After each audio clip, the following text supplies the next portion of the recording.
Your petty elegance is wasted on the weak, Dooku. The dark side demands strength, not refinement. And brute force without purpose is the tool of the untrained. Prepare to be educated, Darth Malak, Lord of Nothing.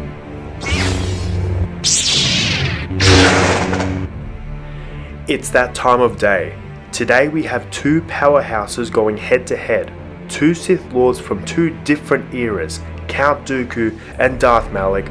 Both are formidable warriors, but who would come up on top in a fight to the death?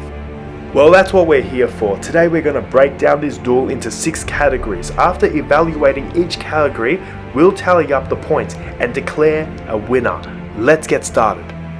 Let's start with fighting style and skills. Count Dooku is a master of Form 2 Makashi, a dueling-focused lightsaber form that emphasizes precision, efficiency, and economy of movement. Makashi was specifically designed for lightsaber-to-lightsaber combat, making Dooku an exceptional duelist. His elegant one-handed style allows for swift, precise strikes, and his curved hilt lightsaber gives him superior control during engagements. Dooku's experience and tactical mind allow him to outmaneuver opponents, exploiting any openings with deadly precision. Many examples include when he fought Anakin and Obi-Wan, Savage, and Ventress. Darth Malak, on the other hand, predominantly uses Form 5, Gem So, known for its emphasis on power and aggression. However, Malak's one-handed approach can sometimes lead to confusion among his opponents and observers alike. His one-handed strikes might appear to be part of Juryor or even Makashi, but this is actually a testament to the incredible strength he possesses with just one hand. However, his true style remains Gem So, as his combat is defined by overwhelming strength and relentless aggression. This approach is effective in applying pressure, but can also be less refined and leaves him vulnerable to more calculated and precise opponents like Dooku. A specific example of this is actually found between Malak, then known as Alec, and Jarael that took place in Star Wars Knights of the Old Republic comic series, specifically in issue 31. In this spar, Alec, or Malak, tried to assert his dominance through strength but was outmaneuvered by Jarael's agility and skill, leading to his defeat. This event is significant as it would foreshadow how Malak's ability to apply pressure could easily fall apart by the use of precision, which is the bedrock of Dooku's fighting style. Therefore, the point awarded goes to Dooku. Now let's address physical abilities. Darth Malak possesses an imposing physical presence. His height at 2 meters tall and a muscular build gives him significant strength and durability in combat. He can endure more punishment and deliver heavier blows than many of his opponents. Malak's physicality is a key advantage in any duel, allowing him to dominate less physically capable adversaries. Now, Count Dooku, while not as physically imposing as Malak, is still a formidable combatant. Let's not get it mixed up. His advanced age does not hinder his agility or endurance, as we can see during the time of the Clone Wars, and he uses his refined technique to minimize exertion during combat. However, in terms of raw physical power and durability, Dooku falls short of Malak's overwhelming strength and resilience. This point goes to Darth Malak. Now let's talk about environment and adaptability. Count Dooku's experience as a Sith Lord and former Jedi gives him an edge in adapting to various environments. His strategic mind allows him to quickly assess his surroundings and use them to his advantage. Whether fighting in confined spaces, open fields, or treacherous terrains, Dooku's adaptability ensures he remains in control of the battle. His adaptability is shown when he loses his eyesight against the Night Sisters, closing his eyes and feeling them through the Force, defeating them without his eyesight, which is such an impressive feat. Now, this is a factor we'll not include, but he did this all in his pajamas. Now, Darth Malak, while powerful, tends to rely on brute strength and direct approaches. His adaptability is less refined compared to Dooku's. Malak might struggle in environments that require more than just raw power, especially if the terrain restricts his movements or limits his ability to apply pressure. A good example of this is found in KOTOR 1. During the final battle on the Starforge, Malak initially dominates Revan using his brute strength and mastery of the dark side, drawing on the power of the Starforge to sustain himself. However, his downfall is his reliance on his overwhelming power.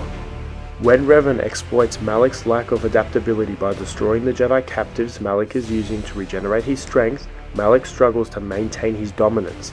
In this environment, where strategy and resourcefulness are key, Malak's direct approach leads to his defeat. His ability to adapt to the situation beyond raw power reveals a significant flaw in his adaptability to an environment that he was supposed to be advantageous in.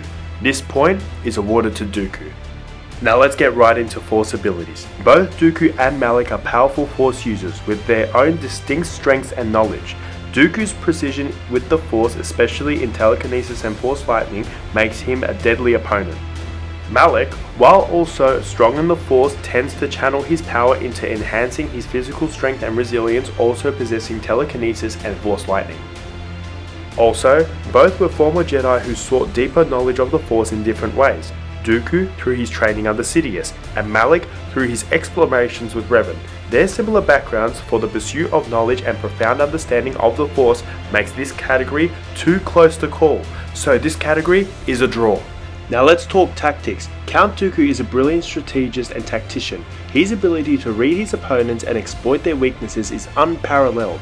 Dooku's tactical mind allows him to stay one step ahead in combat, often outmaneuvering and outthinking his enemies. His understanding of the psychological aspects of combat, combined with his mastery of lightsaber and Force techniques, makes him a deadly opponent. For example, in the Clone Wars Season 6 Episode 10, Count Dooku faces off both Anakin Skywalker and Obi-Wan Kenobi.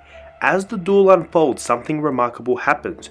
Dooku manages to shift the dynamics of the battle in a way that reveals his true mastery of combat. Anakin, known for his aggressive Form 5, is forced into a defensive stance, while Obi-Wan, a master of the defensive Form 3, finds himself in the offensive. Dooku didn't just outfight them, he outthought them, reversing their natural roles and turning their strengths into weaknesses. This is the brilliance of Count Dooku, his ability to manipulate not just the battle but the very mindset of his opponents. I don't know what else to say. That's the mark of a true tactician. Now Darth Malak, while powerful and relentless, is less refined in his tactics. He relies heavily on overwhelming his opponents with brute force and sheer willpower. While this approach is effective against many adversaries, it leaves him vulnerable to a more calculating and strategic opponent like Dooku. Easily this point goes to Count Dooku. Now in regards to motive, Darth Malak's drive for power and domination is unrivaled. His ambition led him to betray his master Revan by firing on his ship and assuming the mantle of Dark Lord of the Sith. Malak's relentless pursuit of the Starforge and his conquest of Taris underscore his desire for absolute power and galactic domination. His actions are driven by an unyielding ambition, making him an exceptionally motivated and dangerous adversary. Count Dooku, while ambitious, never demonstrated the same level of ruthlessness in his pursuit of power. His attempt to overthrow Sidious with the help of Savage Opress was short-lived and lacked the commitment seen in Malak's actions. Dooku was more often focused on furthering his master plans rather than his own ascent to power, which makes his motivation less intense compared to Malak's relentless drive. This point is awarded to Darth Malak. The final verdict? After evaluating each category, Count Dooku still edges out as the victor in this duel to the death, but just barely. With his superior fighting style, adaptability and tactical mind, Dooku would ultimately outmaneuver and defeat Darth Malak. However, Malak's overwhelming physical abilities and strong motive make him a formidable opponent, ensuring that Dooku's victory will not come easily. So do you agree with this verdict? Let me know your thoughts, as my next video will be analysing this duel, mentioning your comments in part 2, being the community analysis. I'm very active in the comments, so let me know your thoughts. Thanks for watching. If you enjoyed this breakdown, make sure to like, subscribe and hit that notification bell so you don't miss any future content, especially the versus content coming out very soon. Please give me ideas on what matchups you'd like to see next. As always, may the Force be with you.